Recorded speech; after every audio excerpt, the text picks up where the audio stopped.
Beri nama pedang ini Naga Puspa. Selamatkan dia. Jangan sampai jatuh ke tangan pendekar berwatak jahat.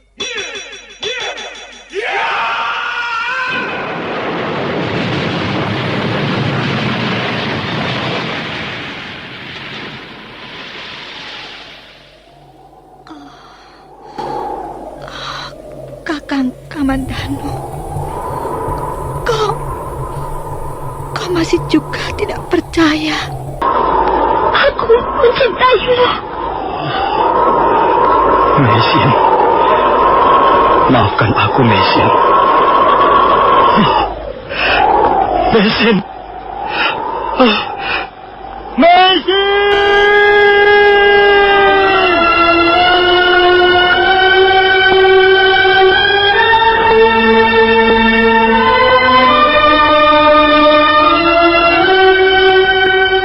Tutur Tinula.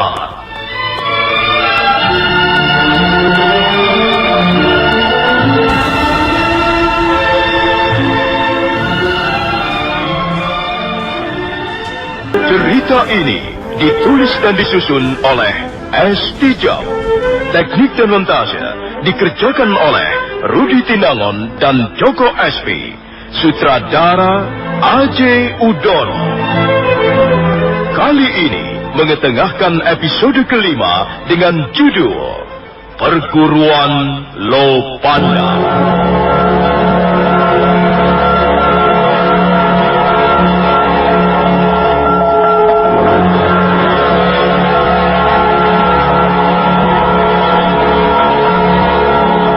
Arya Kamandanu lalu masuk ke ruang tidur Panji Ketawang. Dia sangat sedih melihat anak keponakannya yang tidur pulas. Tapi dia tidak bisa berbuat yang lain. Malam terus merangkak menuju sang Dewa Fajar ketika Arya Kamandanu berkuda meninggalkan desa Manguntur.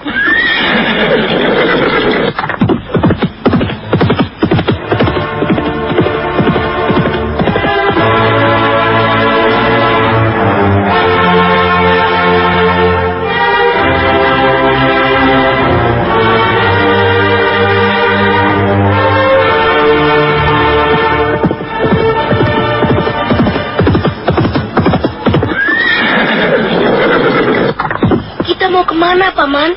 Kita harus segera pergi, Panji. Di sekitar tempat ini banyak orang-orang jahat. Tapi ibuku sedang sakit. Mengapa kau ajak aku pergi? Ibumu nanti akan segera sembuh. Kan ada Nyi Lemus yang menungguinya. Sudahlah, kau jangan rewel, ya. Kita harus segera meninggalkan tempat ini. Baru saja Arya Kamandanu akan menyentakkan tali kekang kudanya, ketika tiba-tiba dari balik kegelapan muncul orang-orang berkuda.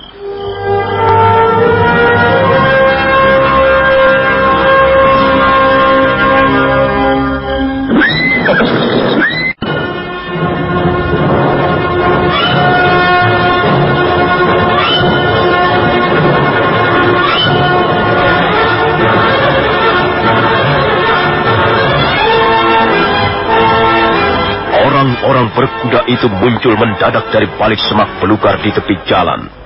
Jumlah mereka cukup banyak. Arya Kamandanu mengurungkan niatnya meneruskan perjalanan. Dia hanya diam menunggu sambil mendekap keponakannya, Panji Ketawang. Kami ingin tahu, kau siapa? Di mana rumahmu? Dan kemana tujuanmu malam-malam begini berkuda? Apakah aku sedang berhadapan dengan prajurit-prajurit Kediri? Ya, benar. Sebagian besar di antara kami adalah prajurit Kediri. Tuanku Bajil, kalau saya tidak keliru, dialah orangnya. Saya masih bisa mengenali suaranya. Betul, Tuan Bajil. Dialah orang yang telah bertempur dengan kami sampai ke Bukluyur terbunuh. Kalau begitu, kita beruntung sekali bisa menemuinya di sini. Benar, Tuan Bajil. Tuan Bajil tidak perlu menjelajah sampai ke pelosok-pelosok desa. Kau belum menjawab pertanyaanku. Siapa namamu? Apakah kau keberatan menyebut namamu? Kalau dia keberatan, kita bisa memaksanya, Tuan. Tidak perlu. Kalau memang dia keberatan, aku pun tidak apa-apa. Aku tidak peduli siapa dia, di mana rumahnya, dan kemana tujuan perjalanannya. Yang penting pedang itu. Kau, apa benar kau yang menyimpan pedang milik pelarian asing itu? Kalau benar kau mau apa? Dan kalau tidak kau juga mau apa? Kau jangan mulai dengan kata-kata yang tidak enak didengar telinga. Kami tidak bermaksud buruk padamu. Kakang Bajil hanya ingin mengetahui tentang pedang itu. Jawablah pertanyaan yang baik dengan sikap yang baik pula. Aku tidak yakin apakah kalian tidak bermaksud buruk padaku. Kalian tiba-tiba mencegat perjalananku. Semula kukira kalian malah gerombolan perampok. Kalau kami benar-benar perampok, kau pun tak akan bisa berbuat apa-apa. Kalau kalian perampok, dan kalian bermaksud untuk merampok aku tentu tidak akan tinggal diam. Dengan kata lain, kau akan melawan. Kukira tidak seorang pun senang dirampok. Persoalannya bukan senang atau tidak senang. Persoalannya adalah orang-orang yang merampok itu jauh lebih kuat daripada yang dirampok. Tapi sudahlah, kami bukanlah hendak merampokmu. Barangkali sekarang ini kau membawa sejumlah uang. Kami tak akan mengambil uangmu itu. Juga barang-barang berharga milikmu yang lain. Hanya ada satu benda yang menurut pendapatku sebaiknya kau berikan saja padaku. Kau ingin tahu benda apa itu? Mungkin aku bisa menerka apa yang kau inginkan. Tapi sebaiknya kau katakan saja. Aku takut salah terka. Pedang yang tergantung di pinggangmu.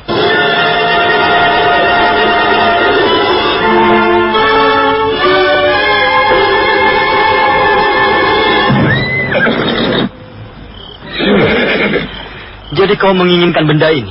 Aku sudah lama mengenal benda itu.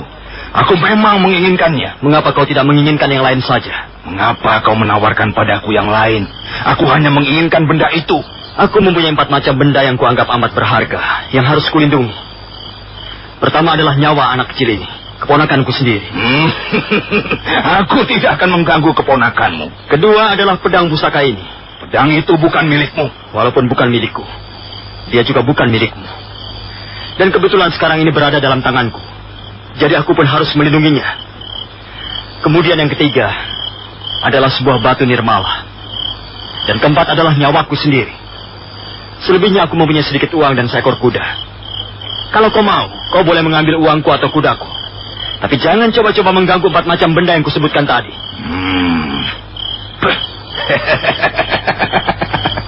Kau seorang pemberani. Apa kau tidak tahu bahwa dengan menawarkan kuda dan uang berarti kau telah menghina aku? Kau tidak tahu siapa aku? Mungkin kau pimpinan rombongan. Tapi bagiku tidak menjadi soal. Jadi kau menolak memberikan pedang itu padaku. Pedang ini jauh lebih berharga dari nyawaku. Bukankah aku sudah mengatakannya? Kalau begitu, aku akan mendapatkan dua-duanya. Pertama nyawamu, dan selanjutnya pedang itu. Ayo, turun kalian. Tangkap orang itu. Tunggu. Aku masih memberimu kesempatan untuk berpikir sekali lagi. Pertimbangkanlah sekali lagi. Kuharap kau mau merubah keputusanmu yang tidak masuk akal itu. Aku tidak perlu berpikir lagi. Tidak perlu menimbang lagi. Aku akan mempertahankan apa yang menjadi hakku. Kau tidak perlu mengancam aku. Bagus. Mudah-mudahan keberanianmu bukanlah keberanian yang kosong. Ayo sergap dia. Ayo sergap dia.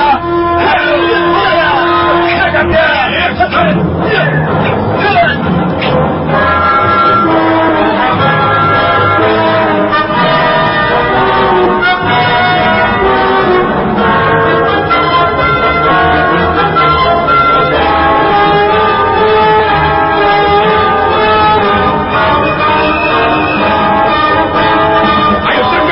Arya Kamandanu segera melompat dari punggung kudanya. Begitu beberapa orang prajurit Kediri mencoba menyerang, maka sambil menggendong Panji Ketawang, dia berusaha membendung arus serbuan musuh-musuhnya yang datang silih berganti. Melihat keadaan yang semakin sulit karena serangan semakin gencar, Arya Kamandanu melompat mundur.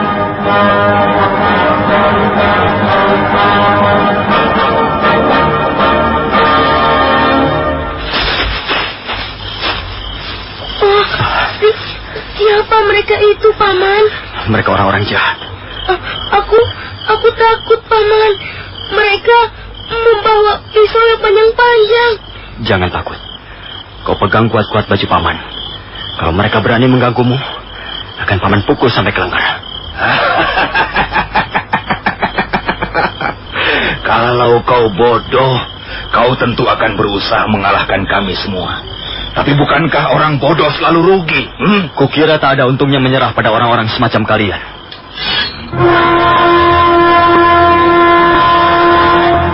Sekarang aku benar-benar sudah yakin bahwa pedang itu berada di tanganmu.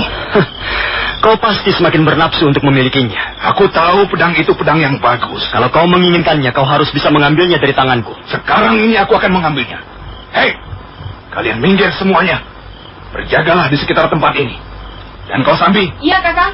Kau boleh membantu aku merebut pedang itu. Iya.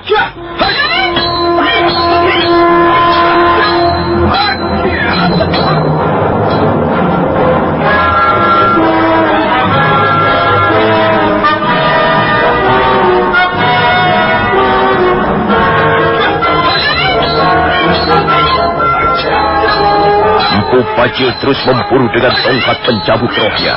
Arya Kamandanu merasa kewalahan karena dia harus melayani dua pendekar tangguh yang menyerang sekaligus. Apalagi dia harus bertarung sambil terus melindungi Panji Ketawang dalam gendongannya. Sementara ketika pertarungan masih berlangsung dengan sengit, di suatu tempat yang tersembunyi, ada sepasang mata dengan tajam mengawasinya. Tak seorang pun di antara prajurit-prajurit Kediri yang menyadari bahwa ada seorang penonton gelap.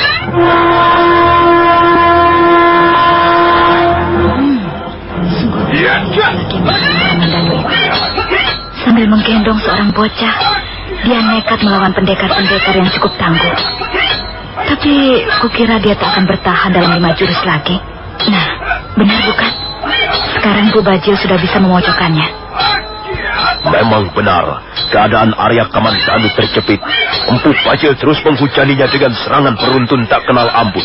Suatu ketika, dia baru saja terhindar dari gempuran tangan-tangan berbisa Dewi Sambi.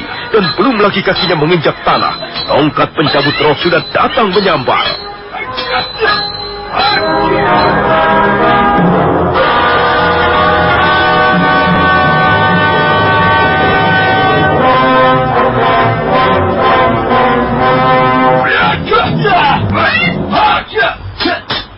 Kurang ajar. Ada orang yang mau ikut campur urusanku. Ayo, kalian mengapa pada melongo saja? Cepat sergap mereka.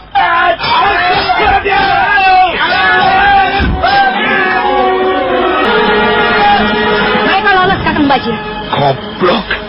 Kalian semua memang goblok. Aku suruh apa kalian, ha? Orang itu tiba-tiba saja muncul dari arah belakang, Tuan. Kami sama sekali tidak menduganya. Itulah maka kalian kukatakan goblok. Kalian bukannya berjaga-jaga dengan baik. Orang itu nampak memiliki kemampuan yang cukup tinggi, Kakang.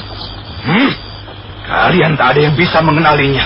Gerakannya sangat cepat, Tuanku Dewi. Iya, Tuan. Dan dia menggunakan cadar hitam. Keadaan sedang kacau dan gelap.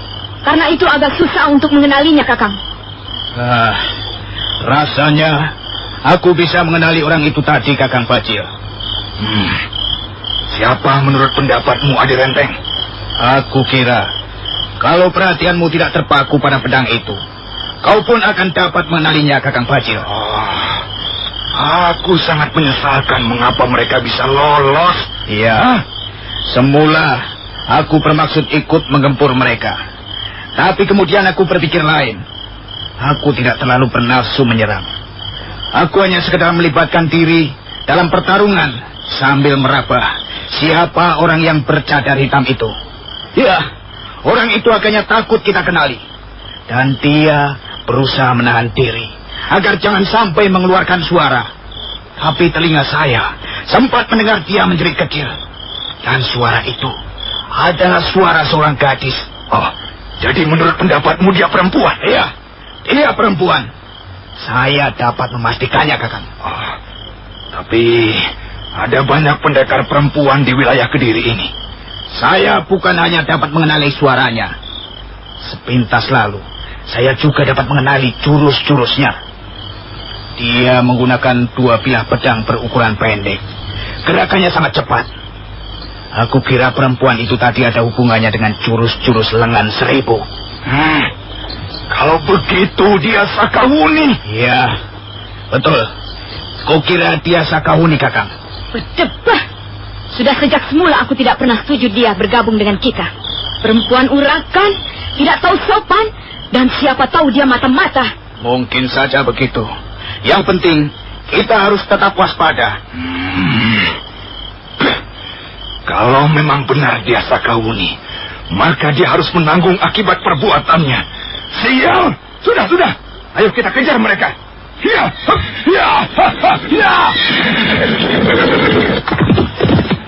Kita lari, Paman. Kalau tidak lari, kita bisa mati. Kau lihat sendiri tadi. Kita hampir saja kena pukulan tongkat orang cebol itu. Siapa orang cebol itu, Paman? Sepertinya orang itu galak sekali. Iya, dia galak dan kejam. Mereka semua galak dan kejam. Orang-orang jahat biasanya begitu. Galak dan kejam. Mereka tidak segan-segan memukul orang tak bersalah. Untung sekali ada orang menolong kita. Siapa orang itu, Paman? Entahlah, Paman belum tahu persis. Kau harus hati-hati berbicara. Jangan terlalu keras. Mereka masih terus mencari kita. Kalau begitu, kita pulang saja, Paman. Pulang kemana? Ke Manguntur. Di sana tidak ada orang jahat. Kau salah, Panci. Sekarang ini orang-orang seperti mereka berkeliaran di mana-mana. Orang-orang jahat gentayangan seperti setan kekurangan makan. Di Manguntur pun sekarang banyak orang-orang seperti... Mari.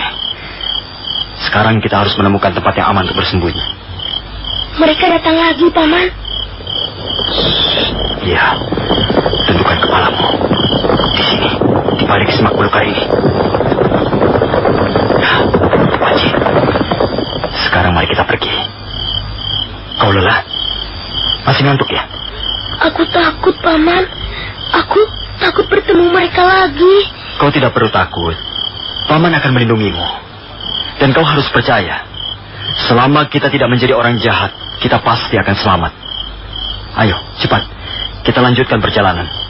Baru saja Arya Kamandanu dan Panji Ketawang mau beranjak meninggalkan semak belukar, mendadak muncul sesosok tubuh manusia.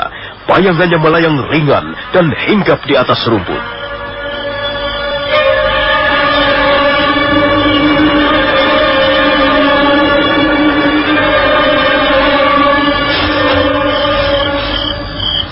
Kau masih mengenaliku, Kamandanu? Sakawuni? Aku tidak sampai hati melihatmu dikeroyok Empu Bajil dan Sambi. Seharusnya kau tidak menolong kami. Hei, kau tidak suka menerima kebaikan seseorang? Bukan begitu. Apakah kau tidak sadar bahwa hal itu bisa membahayakan dirimu sendiri? Aku tak ingin melibatkan orang lain dalam kesulitanku. Kalau aku menolongmu, tentu sudah kupikir masak-masak. Sekarang kau mau kemana? Akan kau bawa kemana bocah itu? Anakmu kah dia? Dia keponakanku. Aku harus segera dapat menemukan tempat yang aman. Orang-orang itu pasti akan terus mencari aku. Ya. Aku tahu tempat yang aman. Orang bercadar hitam yang telah menyelamatkan Arya Kamandanu dari ancaman tongkat pencabut roh yang ternyata adalah Sakawuni segera membalikkan tubuhnya, kemudian bergegas melangkah. Arya Kamandanu sambil menggendong Panji Ketawang mengiring di belakangnya.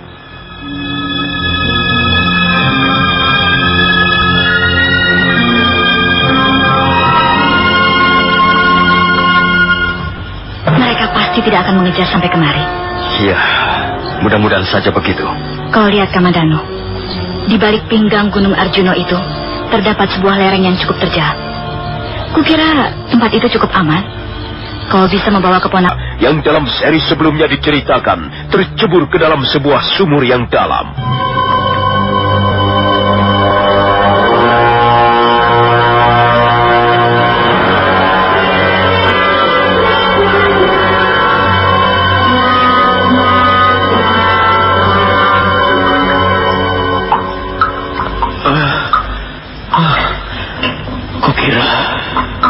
Kukira aku sudah mati. Di mana aku sekarang ini? Tempat apa ini?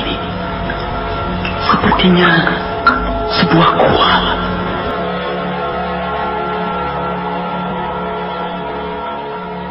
Nah, saudara pendengar, bagaimanakah kisah selanjutnya? Silahkan menunggu seri berikutnya. Sampai jumpa.